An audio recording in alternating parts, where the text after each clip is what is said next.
Magandang umaga sa inyong lahat, mga giliw naming taga-subaybay.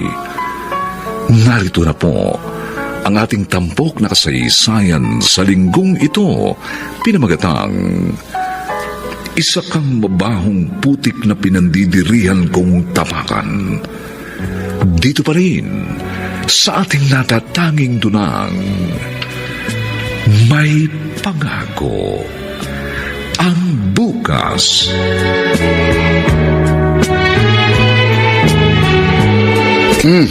Ate Kayla, gising ka na pala, halika. Sabayan mo na akong mag-almusal. Masarap itong tapsilog. Wow! Masarap nga yan ah. Si tita nagluto niyan ano? Siyempre naman. Basta sinabi kong masarap na tapsilog, ang mami kong nagluluto nun. Kaupo na nga. Nasaan nga pala si Tita Remy? Hindi natin kasabay ngayon kumain? Kumain na siya bago umalis. May ka-meeting siguro, no? Wala. Dadalaw siya na Tita Irene. Namimiss na raw niya si Tita eh. Dahil matagal na niyang hindi nakikita. Sasamahan ko nga sana eh. Kasi miss ko na rin si Tita Irene. Kaya lang... Mabuti na lang hindi ka sumama. Dapat nga sa kanya, hindi na dinadalaw eh. Ate Kayla. Naku, wag na nga natin pag-usapan ng babaeng yun, Jerome. Ayokong masira ang araw ko.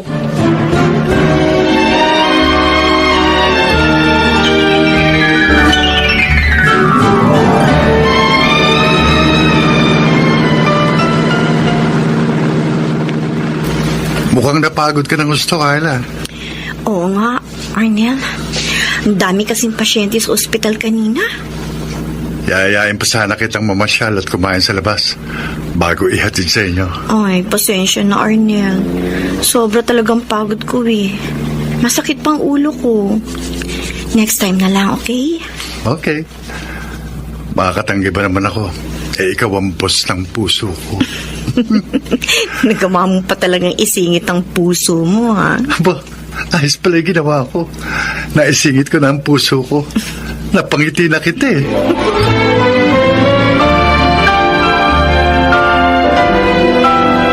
Kayla, sabi ni Jerome may sasabihin ka raw sa akin. Ay, may bibigay po ako sa inyo, Tita Remy. Heto po, oh. Sobre. Teka. Aba, perang laman ito ah. Unang sweldo ko po yan, Tita. At gusto ko pong ibigay sa inyo. Pero bakit iha? Pinagtrabahuhan mo ang perang yan. Pasasalamat ko po yan. Para sa lahat ng tulong na ginawa ninyo para sa akin. Kulang pa nga po yan eh. Kayla, ano ka ba? Hindi ako naghihintay ng kapalit sa mga ginawa ko sa iyo. Taos po ito sa puso. Sana, Tita, tanggapin niyo na.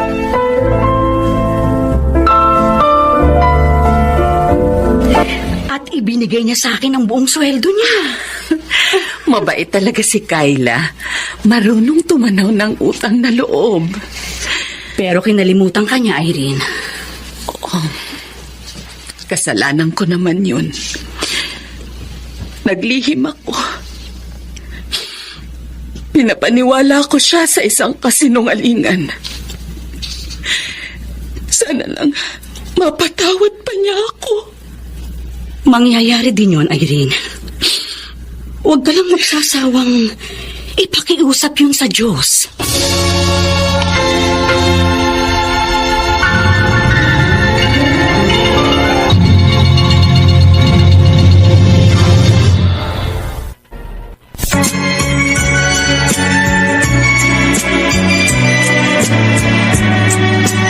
At ngayon, balikan natin ang tampok na kasaysayan sa ating dulang May Pangako ang bukas.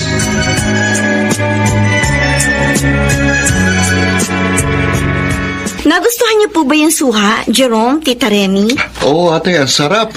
At napakatamis. Binili mo ba yun? Ay, hindi. Bigay yun ni Arnel. Puspusan talagang panunuyo sa'yo ng binatang yon. Hindi nagbabago kahit matagal na siyang nanliligaw. At iba po siya kay Rex, Tita. Aba.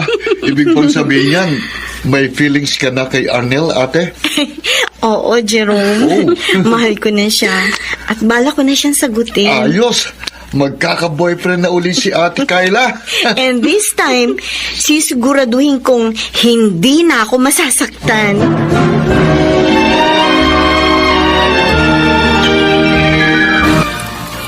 Oh, Remy, anong ibabalita mo? Magkakanobyo ng muli ang anak mo. Talaga? Yun ang sabi niya sa amin ni Jerome. Ay, mabuti naman. Ay, ibig lang sabihin, magaling na ang sugat ng kanyang puso.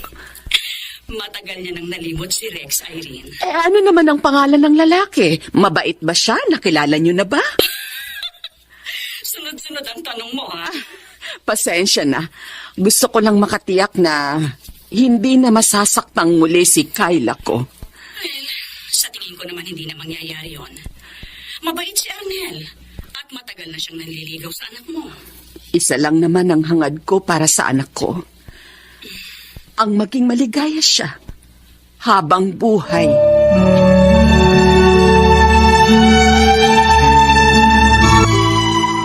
Salamat, Kayla.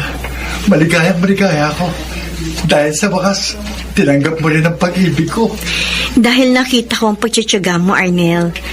Kaya naman, napamahal ka sa akin. Pangako, hindi kita sasaktan.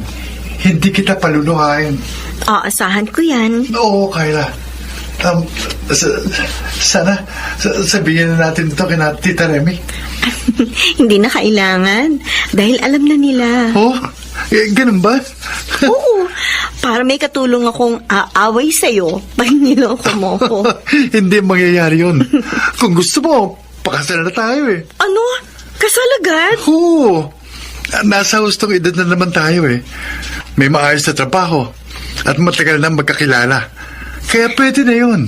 At sure na rin naman ako sa damdamin ko sa'yo. Wala pa rito ang daddy mo, di ba? Nasa abroad pa siya? Tiyak uuwi yun. Kapag naalaman niyang may nakabihag na sa pihikan kong puso at handa ko ng pakasalan.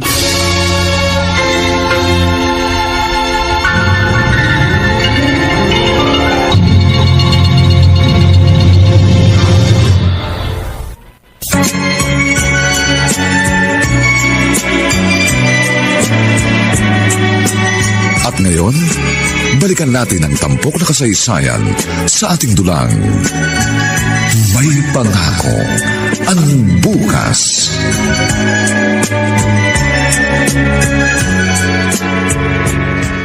Oh, Arnel. I was about to call you. Bakit po, Daddy?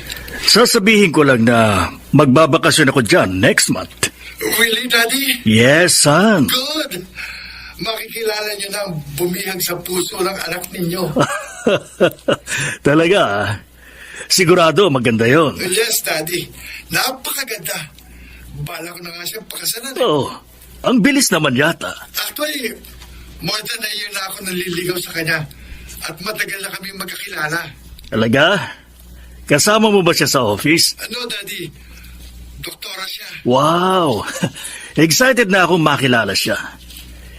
Hintayin mo ang pagdating ko at magbabakasyon ako ng matagal dyan para maayos ang kasal ninyo.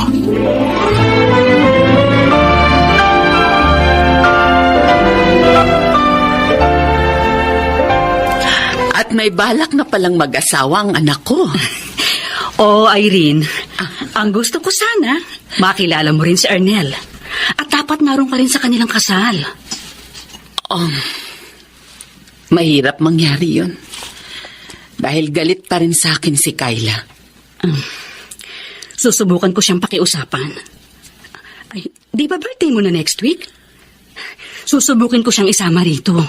Kung mangyayari yun, magiging napakaligaya ko, Remy. Kaya lang, baka lalo lang siyang magalit. Irene, hindi natin malalaman kung hindi natin susubukan. Hayaan mo na lang ako, ha? Anong malay mo? Baka napaghilom na ng ligayang nararamdaman niya. Ang galit niya sa'yo.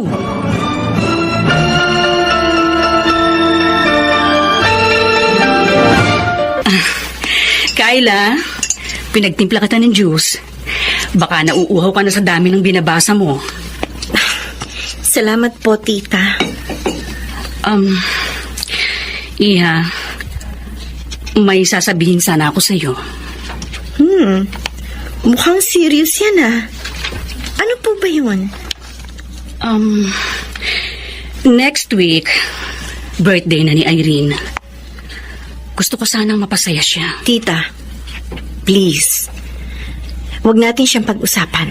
Pero Kyla, gusto ko sanang isama ka doon. Tita Remy, alam niyo galit na galit ako sa kanya. Hanggang ngayon ba naman, Kyla? Matagal na ang pangyayaring yun. Kahit na. Sariwa pa rin sa isip kong ginawa niya. Kung ganun, wala kang balak na ipakilala siya sa nobyo mo? Talagang wala. Dahil ang alam ni Arnel, uli lang lubos na ako. Ganun ko siya kinamumuhian. At kahit kailan, hindi na mawawalang galit ko sa kanya.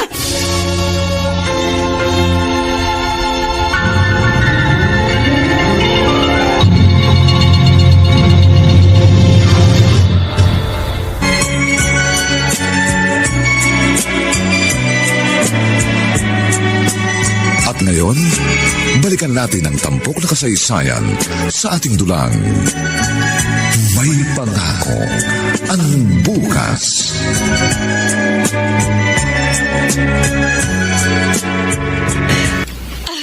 Remy, Jerome, salamat at dumating na kayo. Happy birthday po, tita. Thank you, salamat iho. Maligayang kaarawan, Irene. Salamat, Remy. Si Kyla,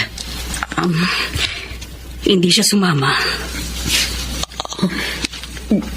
ganun ba? Pero anong malay po natin? Baka sumunod si Ate Kyla rito. Hindi niya gagawin yun.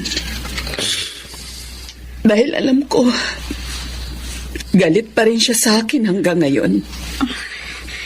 I'm sorry, Irene. Wala kang dapat ihingi ng paumanhin.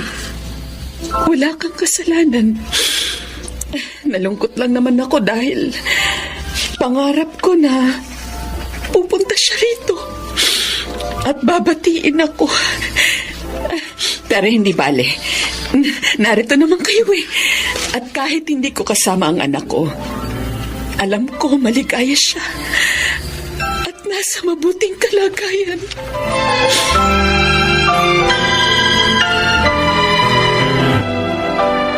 Jerome, malalim na ang gabi ah. Bakit hindi ka pa natutulog? May problema ka ba?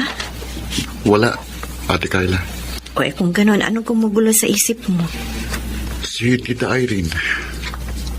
Awang-awa ako sa kanya kahapon. Birthday niya pero alam kong hindi siya masaya. Kahit na nga naroon kami. Bakit ba pinag-aaksayahan mo pa siya ng panahon? Jerome, matulog ka na. Maaga pa ang pasok mo bukas sa office. Ate, parang kapatid na ang turing ko sa'yo. Kaya sana, huwag kang magalit sa sasabihin ko. Bakit ano ba yun? Hanggang kailan mo ba pahihirapan ang mami mo? Jerome! Hindi naman niya kasalanan na iniwan ka ng dati mong boyfriend. Malaki ang utang na loob ko sa inyo. At ayokong magalit sa'yo, Jerome. Kaya pakiusap, huwag mong ipilit sa akin na patawarin ang babaeng yun. Dahil hindi ko magagawa.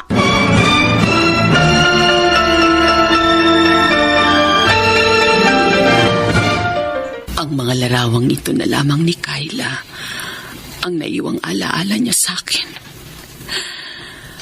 Mga larawan na kung saan ay napakasaya pa namin. Alam niyo po, Mami, paglaki ko, gusto ko maging doktora. Bakit naman, anak? Para ako na po mag-aalaga at gagamot sa inyo pag may sakit kayo. Ang sweet naman ng baby ko. Kasi po, ang bait-bait niyo. I love you, Mami. Ngunit maagang pumanaw ang iyong ama. At ikaw naman, nasagasaan ng isang walang hiya ay hindi marunong humarap sa pananagutan. Lahat ginawa ko para mailigtas ka sa kamatayan. Sukdulang pasukin ko ang masamang trabahong yun. At At nagtagumpay naman ako.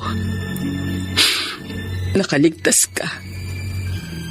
Dahil sa trabaho ko, nabuhay at napag-aral kita ng maayos.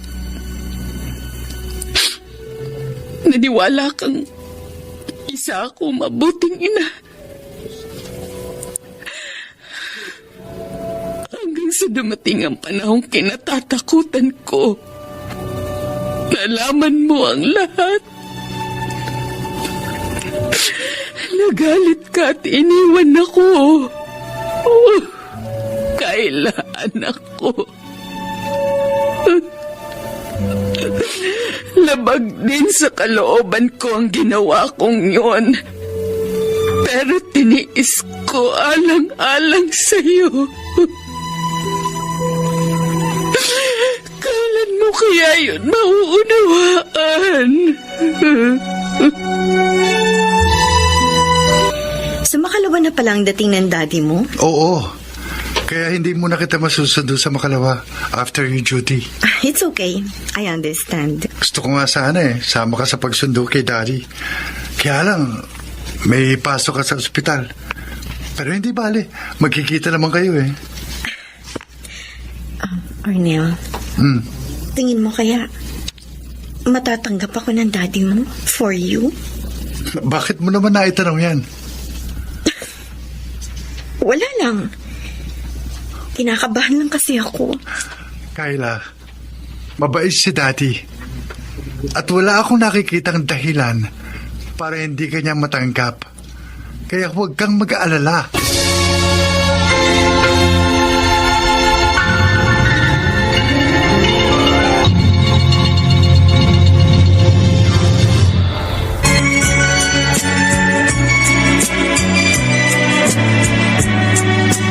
At ngayon, balikan natin ang tampok na kasaysayan sa ating dulang. May pangako ang bukas.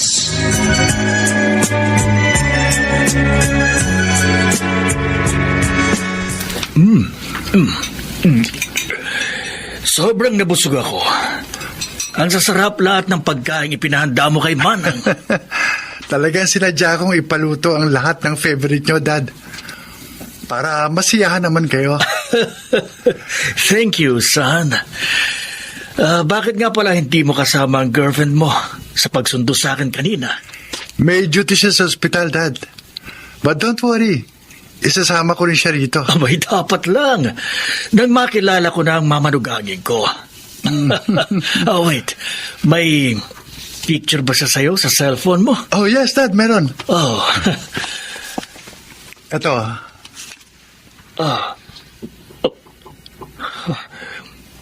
Kamukha niya si... Dad? Bakit natigilan kayo? Ang ganda niya, di ba? Oo. Napakaganda nga niya, anak. Kailan mo ba siya isasama rito?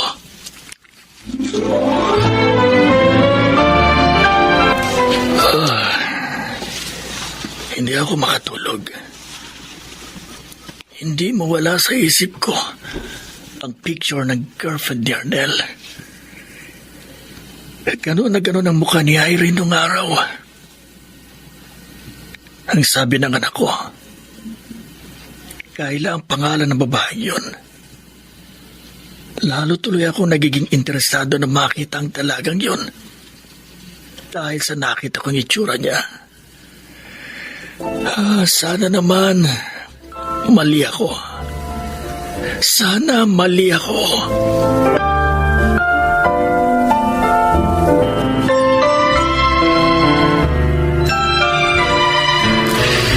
Yun pala ang gumugulo sa isip mo. Kinakabahan po kasi ako, tita. Baka hindi ako magustuhan ng daddy ni Arnel para sa kanya. Bakit mo naman naisip yun, Ate Kayla? Malay natin. May iba pala siyang gusto para kay Arnel. Pero ang sabi sa'yo ni Arnel, Iha, ibig kang makilala ng daddy niya. Kaya nga po, lalo akong kinakabahan May napanood po kasi ako sa TV. Nung makilala niyang mami ng boyfriend niya, pinahiya siya nito. At doon nila nalaman na may iba palang gusto yung mami ng lalaki para sa anak niya. Ate, alam ko na ang dapat mong gawin Ano? para mawalang kaba mo. Ha? Ano yun, Jerome? Huwag ka munang manonood ng telenovela para hindi ka maging affected. Ikaw talaga, puro kabiro. May katwiran si Jerome. Oh, ba? Manood ka nang makapagbibigay sa'yo ng good vibes. Para kapag humarap ka sa daddy ng nobyo mo, puno ka ng tiwala sa iyong sarili. Yun. Mahal ko po si Arnel, tita. At ayoko mawala pa siya sa akin. Kaya ako nakakaganito. Lakasan mo ang loob mo, anak. Walang masamang mangyayari.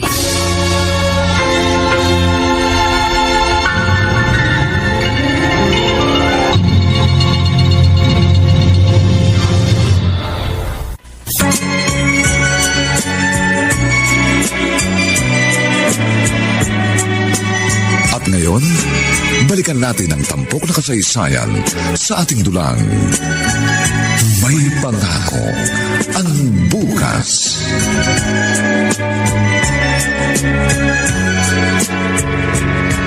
Upo ka, Kayla. Kinakabahan ako, Arnel. Huwag kang kabahan. Hindi kumakain ng taon, daddy ko. Oh, iyo. Dumating na pala kayo. Tamang-tama. Nakahanda na ang dinner. Yes, daddy. Kasama ko na po si Kayla. Kayla, ang daddy ko, si Daddy Manuel. Oh my God. Kamukha nga siya ni Irene. Kumusta ka, Iha? Mabuti naman po, Sir Manuel. Kayla, isa ka palang doktora. Opo, 1 year na po. Siguro mahusay ka. Ano nga palang family name mo? Hindi ko kasi naitanong kay Arnel. Oo nga pala, hindi ko nabanggit yung kay daddy, Kayla. Cristobal po, Sir. Kayla Cristobal po. Sounds familiar. May kilala ka bang Irene Cristobal? Kaibigan ko kasi siya. At matagal na kaming hindi nagkikita. Oh, bakit nagulat ka? Kilala mo ba si Irene Cristobal? Mami ko po siya, pero patay na siya. Uli lang lubos na po ako.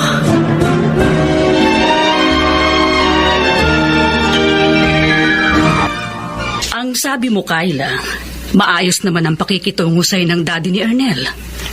Bakit nag-aalala ka pa rin? Kasi po, nung bandang huli, parang naging matabang ng pakikipag-usap niya sa akin. Kayla, bunga lang yan ang sobra mong nervyos. Pumanatag ka na nga lang. Ewan ko po ba, tita? Pero, hindi talaga ako mapalagay eh. Nagtataka pa ako. Dahil, kilala niya ang kaibigan niyo. Ang mami mo?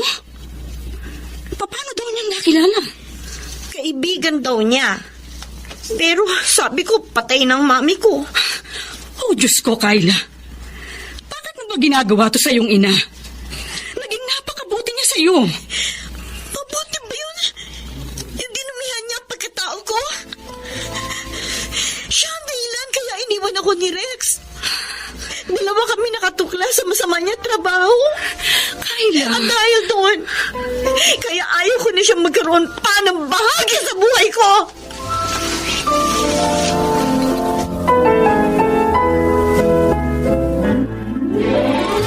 Halika, anak. Maupo ka. Saluhan mo akong uminom. Mukhang seryoso ang pag-uusapan natin, daddy, ah. Gusto niyo pa uminom tayo?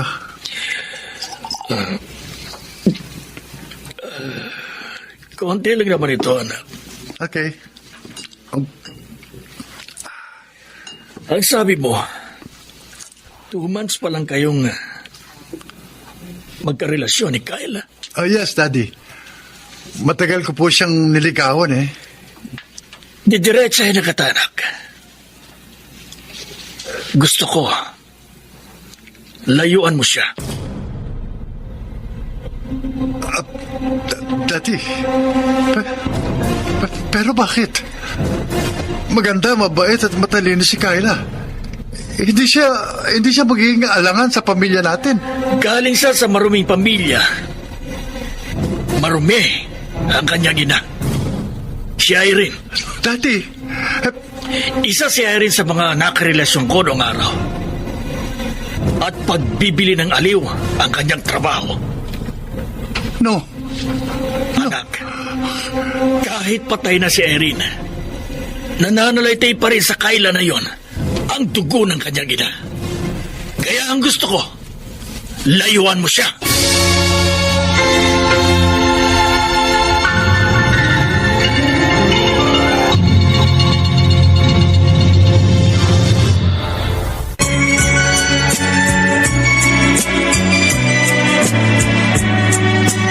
At ngayon, balikan natin ang tampok na kasaysayan sa ating dulang.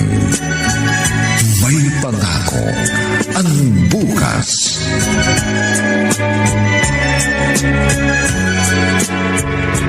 Ngayong alam mo na ang lahat, matatanggap mo bang pakasalan ng isang babaeng buhat sa maruming angkan? Kilala kita, anak. Pihikan ka. Ang gusto mo ay yung malinis na babae at galing sa maayos na pamilya. Kaya nga hindi ka basta nakikipagnobya.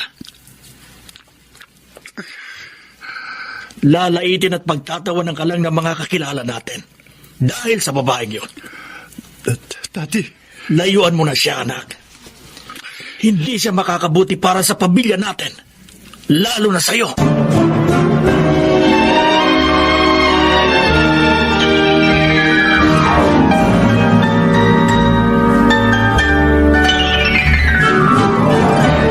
Oh, ate, dumating ka na pala. Ginabi ka yata. Oo nga, Jerome. Hindi kasi ako sinundo ni Arnel eh. Kaya nahirapan akong sumakay ng taxi. Parang ilang araw ka na niyang hindi inihati dito ah. Tama ka. Tataka nga ako eh. At nag-aalala. Kasi naman, hindi wala siyang text o tawag sa akin. Baka naman may sakit. Ayun nga, naisip ko nga rin yun eh. Tinawagan mo na ba siya? Oo, kahapon. Kaso hindi ko man makontak ang phone niya. Susubukan ko nga ulit na tawagan at i-text ngayon. Arnel, bihis na bihis ka. May lakad ka ba? Opo, Daddy. May pupuntahan lang ako sandali. Maaari ko bang malaman kung saan ka pupunta? Kina Kyla po. What? Akala ko ba nagkakaintindihan na tayo? Yes, Dad. And I realize you're right. Toy, gano'n naman pala. Bakit pupuntahan mo pa rin siya? Gusto ko lang gawing formal ang lahat.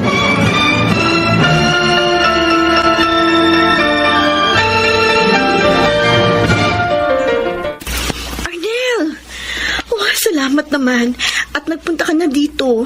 Isang linggo mo rin akong hindi tinawagan na. Pasensya ka na, Kyla. Ni hindi ka man lang nag-text. Hindi ko rin makontak ang cellphone mo. Nag-aalala tuloy ako ng husto. Nagkasakit ka ba? No. Nag-isip lang. Nag-isip? Tungkol saan? Tungkol sa ating dalawa. Bakit, Arnel? May problema ba tayo? Kyla, ang gusto ko, kalimutan mo na ako. Arnel! Basta bang biro yan? Hindi ako nagbibiro. Kalimutan mo na ako. Pero bakit? Anong nagawa kong kasalanan? Ikaw wala. Pero ang mami mo meron. Ha? Nalaman ko kay Daddy na naging karelasyon niya mami mo nung araw. Na isa pala siyang babaeng mababa ang lipad.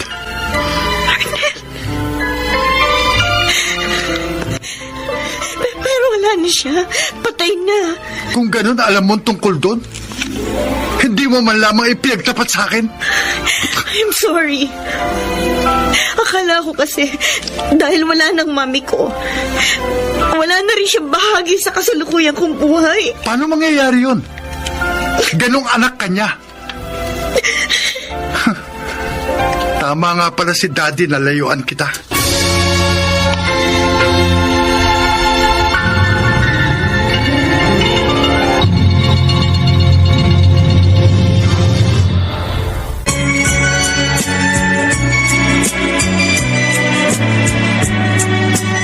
At ngayon, balikan natin ang tampok na kasaysayan sa ating dulang. May pangako ang bukas.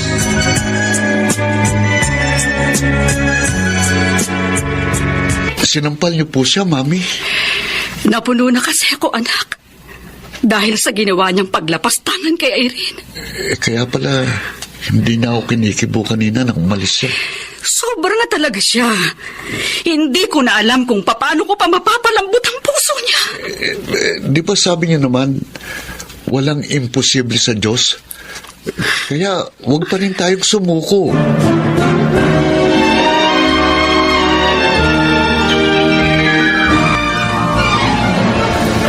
Ito ang paupahang apartment ni Mama. Maganda. Malapit pa sa sakayan, Richard. May malapit din palengke rito. Ay, good. Kukunin ko na ito. Okay. Salamat naman at nagustuhan mo. Ako ang dapat magpasalamat sa'yo. Dahil nang malaman mong naghahanap ako ng matitirhan, agad mo sinabi sa akin itong paupahan ninyo. Natutuwa nga ako at nagustuhan mo eh. Malaki ng chance ko ngayon na lagi kitang makita. Richard? Kailan ka ba lilipat? Para matulungan kita.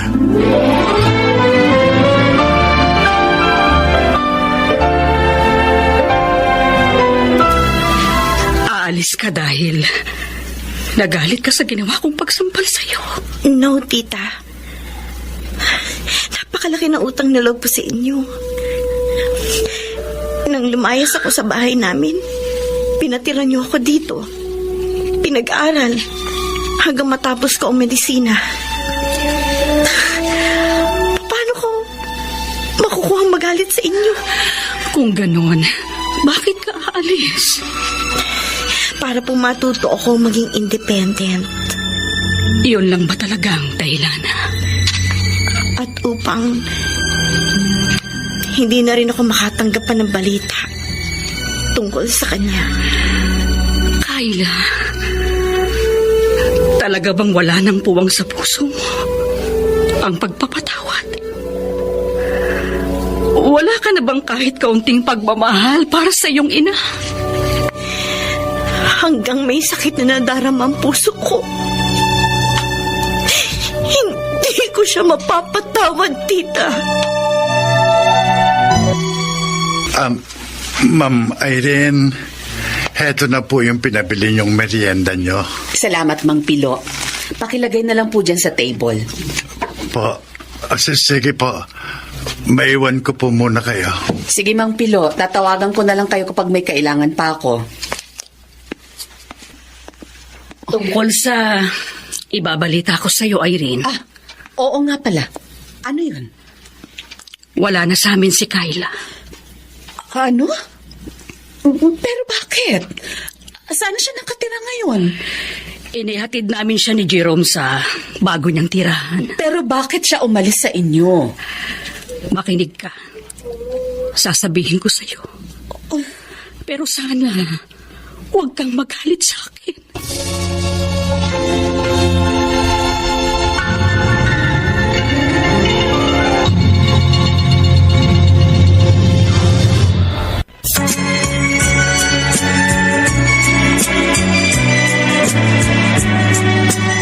At ngayon, balikan natin ang tampok na kasaysayan sa ating dulang. May pangako ang bukas.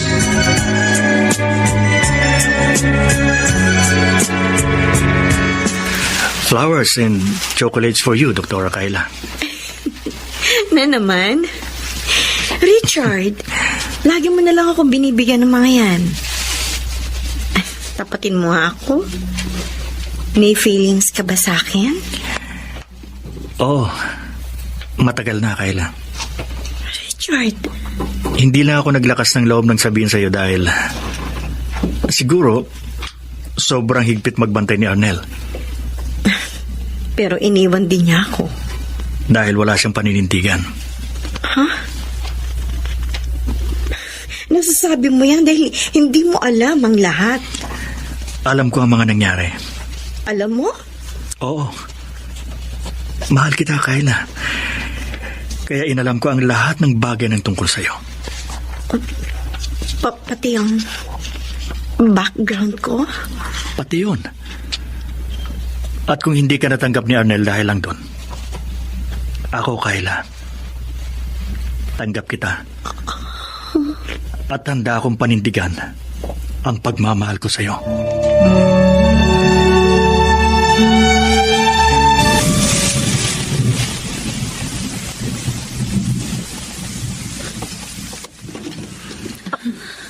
Kayo?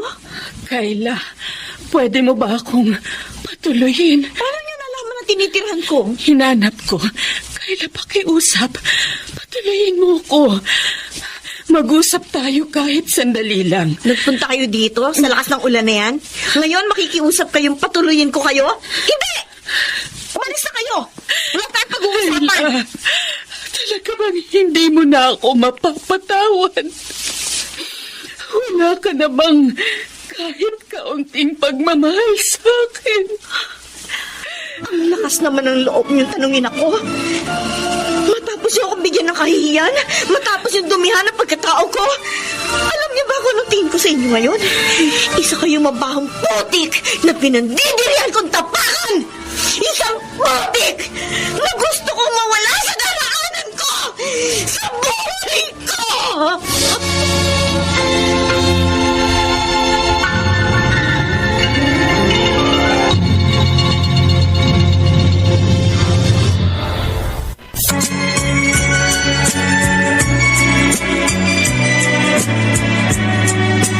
At ngayon, balikan natin ang tampok na kasaysayan sa ating dulang.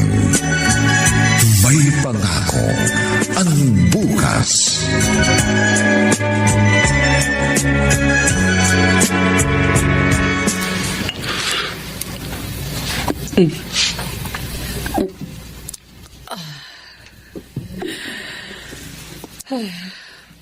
Ano bang dapat kong gawin para mapatawad na ako ng anak ko? Hirap ng kalooban ko. Ma'am, eto na po yung pinasindihan yung sigarilyo. Akin namang pilo. Eto po. Ma'am, marami na po kayong nainom na alak. Sana tigilan nyo na yan. Kasi baka magkasakit na naman kayo. Mabuti nga. Nang mamatay na ako. Ma'am, huwag ko kayo magsalita ng ganyan. Para mapatawad na ako ng aking si Kayla. Huwag ko kayong mawala ng pag-asa. Mangyayari din yun. Sige namang pilo. Umuwi na kayo. May sakit pa naman ng bunso niyong anak. Kailangan niya kayo. Pero, kaya nyo bang sarili nyo, Oo, ma'am? kaya ko na. Ako nang bahala dito.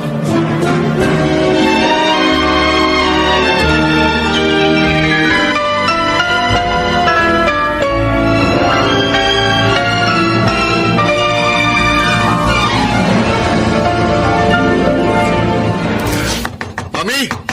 Mami, buksan niyo ang pinto! Bilis! Mami!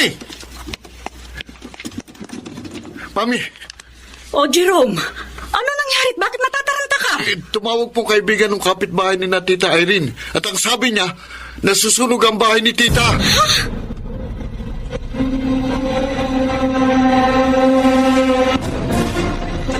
Kayla! Tita Remy, bakit narito kayo sa ER? Bakit kayo umiiyak? Ang mami mo, Kayla. Nasunog ang bahay niya. Huh? Narito siya ngayon. Ayun siya. Mami, nasusunog sa katawan. Maging sa mukha. Maawa ka, Kayla. Iligtas mo ang mami mo. Ang babaeng tunay na naging dahilan. Kaya ka naging isang doktor. Iligtas mo si Irene.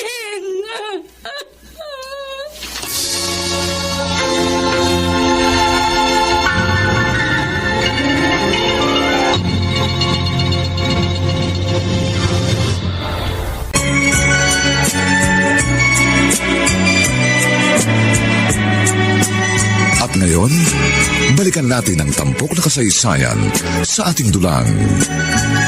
May pangako ang bukas.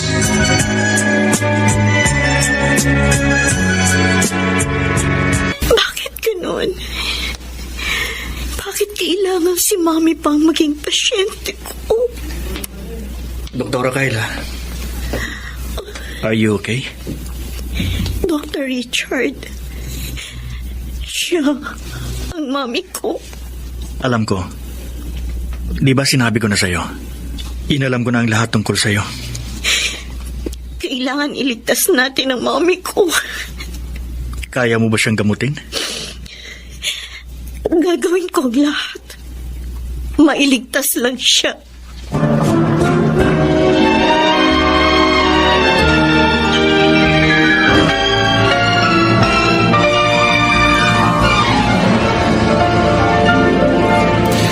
Ma'am Remy, kumusta na po si Ma'am Irene? Ginagamot pa siya ni na Kayla, Mang Pilo. Ang anak po niya? Oo. Nagkataong si Kayla ang resident doctor niya. Sana makaligtas si Ma'am. Nagsisisi ako kung bakit iniwan ko pa siya kagabi. Sana binantayan ko na lang siya. Ano bang nangyari? Bakit nasunog ang bahay niya? Hindi ko po alam, Ma'am. Umalis po ako doon. Naglalasing si Ma'am Irene. Ang lumalabas sa investigasyon, sigarilyo ang maaaring dahilan ng pagkasunog ng bahay niya. Oh, Diyos ko. Maaaring naiwan niyang nakasindi ang sigarilyong ipinabili niya sa akin. At hindi niya yun namalayan dahil sa kalasingan.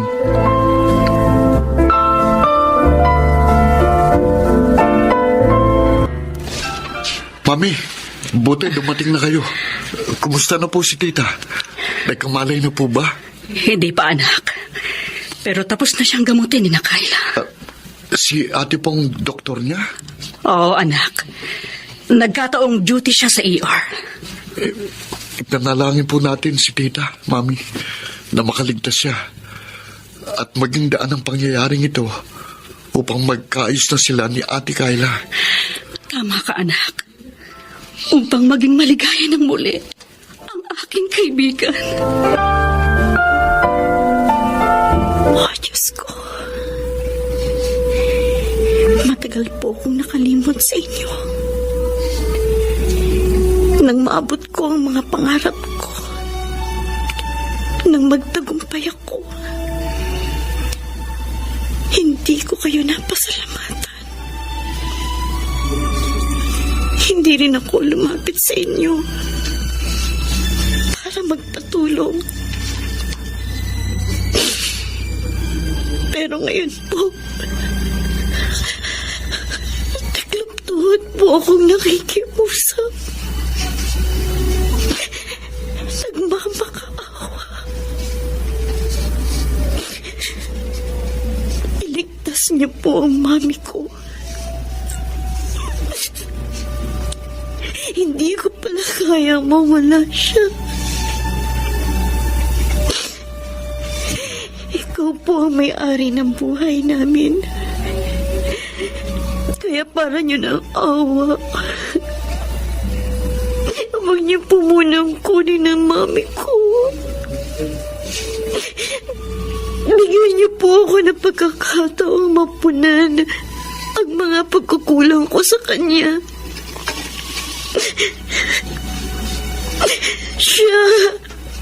na isinakripisyo sa sarili para lamang mabuhay ako at mapalaki. Kayla, Richard, kanina ka pa rito sa chapel. Hinahanap ka na sa ER. si Mami. Kamusta na si Mami?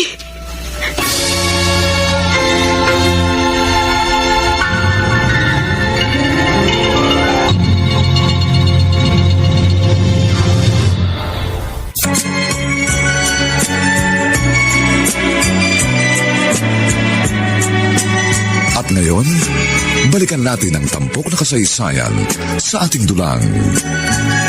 May pangako ang bukas.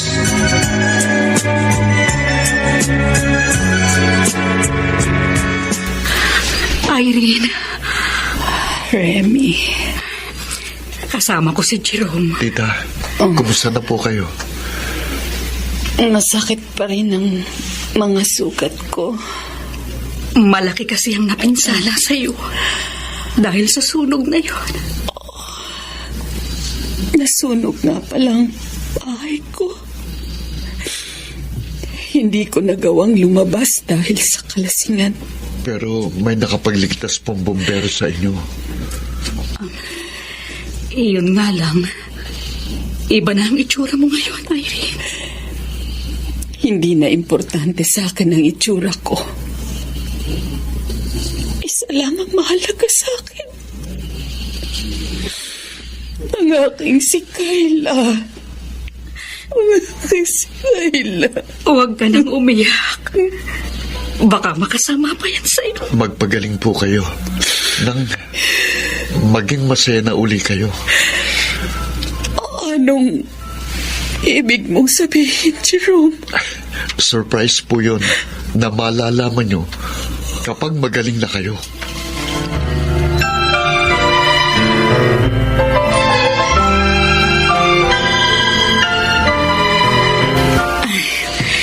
Ikaw pala si Dr. Richard, ang kaibigan ni Kayla. Natutuwa kaming makilala ka, Doc. Lalo na ako, Jerome. Talagang gusto kong makilala lahat ng malapit kay Kayla. Maraming salamat sa pagtulong mo kay Kayla na iligtas ang kanyang ina.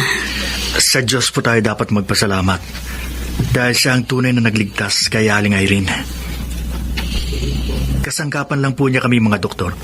Tama nga palang sinabi ni Ate Kayla. Mabait ka at humble. Parang marami na siyang nasabi sa inyo. Tama ka, Iho. At alam mo, boto ako sa iyo. Ako rin, Dr. Richard.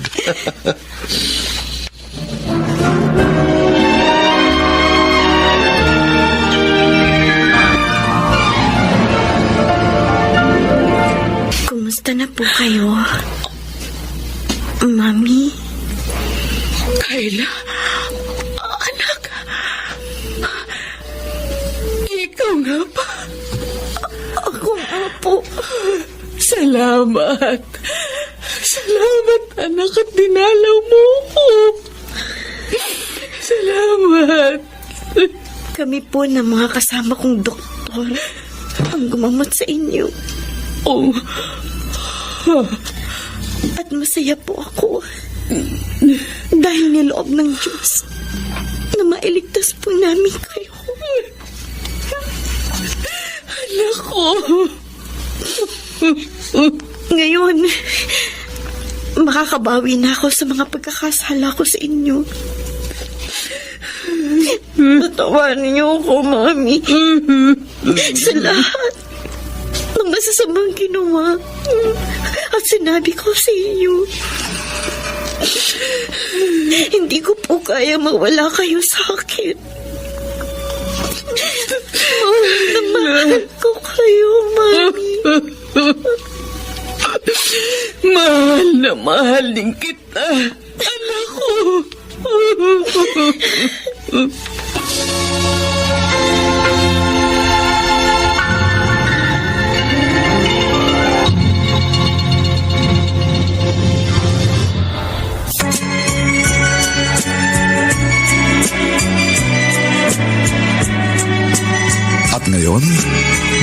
natin ang tampok na kasaysayan sa ating dulang. May pangako ang bukas.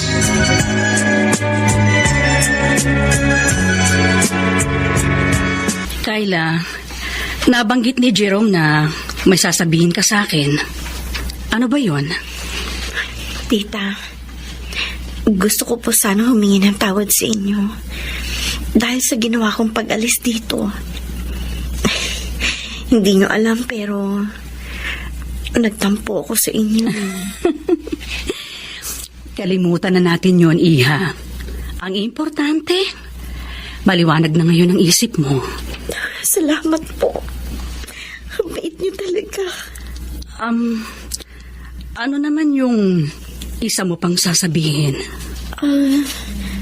Pwede po kayang bumalik na ako dito. Kasama po si Mami. Para mas maalagaan ko po siya. Abay, oo naman. Laging bukas ang bahay ko para sa inyong mag-ina. O mas mabuti nga na ikaw ang mag-alaga sa mami mo. Diba? Yun naman talaga ang promise mo sa kanya nung bata ka pa. Tama po kayo.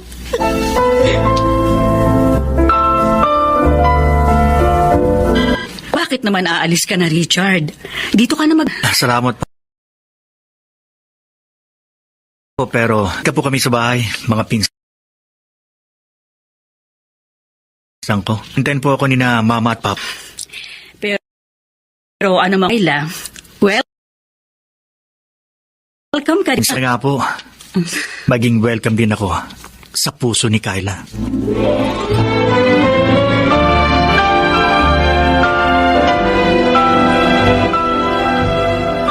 Kain pa kayo, Mami.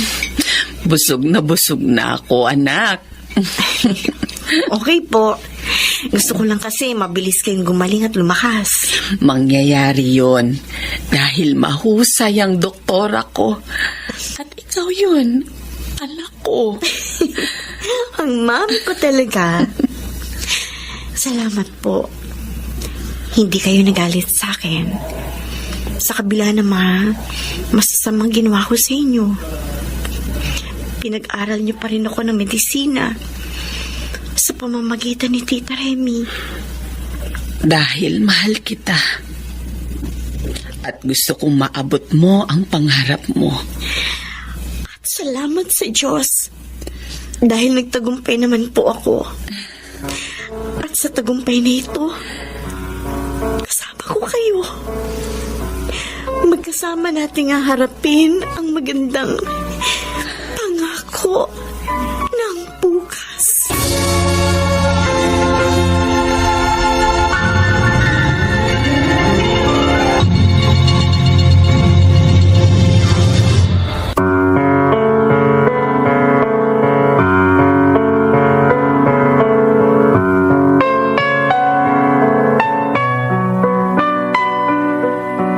Sumainyo mga kaibigan, ang aming itinampok na kasaysayang alam po naming inyong kinalugdan at kinapulutan ng magandang aral sa buhay pinamagatang. Isa kang mabahong putik na pinandidirihan kong tapakan.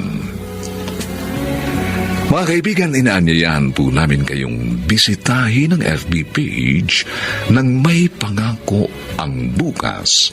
Nakahanda po kaming tugunan ang inyong mga mungkahi o suggestion para lalo naming mapaganda ang ating programa. Samantala, ang mga nagsiganap ay sina Jenaline de la Cruz, Babes Angeles, Alan Ortega, Phil Cruz, Maynard Landicho Jr., at si Chiquit del Carmen Amor sa papel na Kayla. Nilapatan ng tunog ni Jerry Mutia. Sa musika ni Buboy Salonga. Superbisyong teknikal ni na Eric Lucero at Bong Muyar. Ang kasaysayang ito ay mula sa panulat ni Telma Corporal Alcantara at sa direksyon ni Bobby Cruz.